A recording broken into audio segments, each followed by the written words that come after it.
Hey there, welcome back to another episode of Digital Nomad Ventures. In today's video, I'm going to be taking you on a short walking tour of this really beautiful beach here in Lamai. It's close to the Outrigger Hotel, which I'm going to walk through, and then I'll take you down to the beach.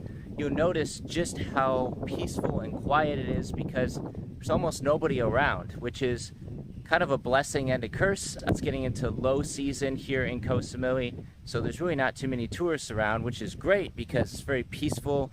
You don't have to worry about lots of noise and everything, but at the same time, it is a little bit lonely.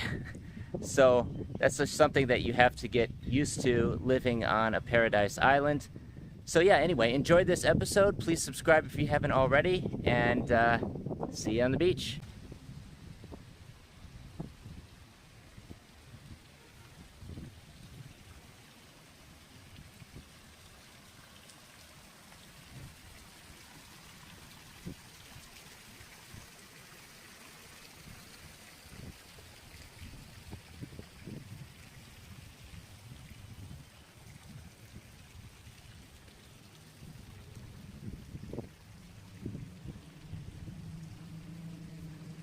Hello.